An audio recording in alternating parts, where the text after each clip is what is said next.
पार्किंगमध्ये पाणी शिरलंय। त्यामुळे अनेक नागरिक रात्रीपासून घरातच अडकून पडले होते। सध्या नागरिकांना सोसायट्यांमध्ये बाहेर काढण्यात येत आहे। पुण्यातील एकता नगर परिसरातील द्वारका सोसायटीमध्ये रेस्क्यू ऑपरेशन सुरू आहे। आतापर्यंत 15 कुटुंब सुखरूप बाहेर आलेली आहेत। दरम्यान पुणे महापालिकेने एकता नगरच्या रहिवाशांना नोटीस बजावली आणि तात्काळ घर खाली करण्याच्या सूचनाही दिल्या आहेत।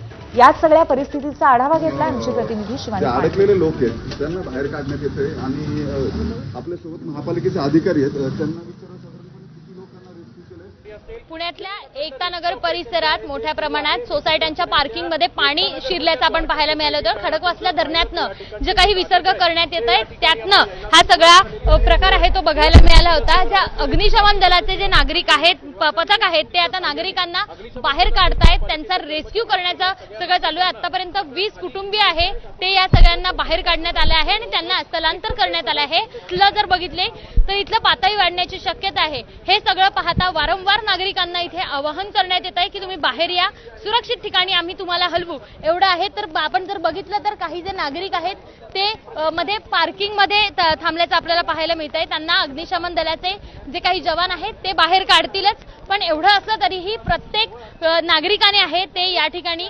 महापालिकेला असू देत किंवा अग्निशमन दलाच्या सगळ्या जवानांना सहकार्य करण्याची गरज आहे। एवढंच नाही तर मागच्यासारखी कोणतीही परिस्थिती निर्माण होऊ नये यासाठीची सगळी खबरदारी आहे ती महापालिका प्रशासनाकडनं अग्निशमन दलाकडनं घेण्यात येते आहे। मात्र याला प्रतिसाद देण्याची आता नागरिकांची गरज आहे। कॅमेरामन राजेश बिडकर सह शिवानी पांढरे, एबीपी माझा, पुणे। यानंतर कोल्हापूरमधनं अपडेट आहे। कोल्हापूरमधल्या शाहूवाडी तालुक्यातील कानसा खोऱ्यामध्ये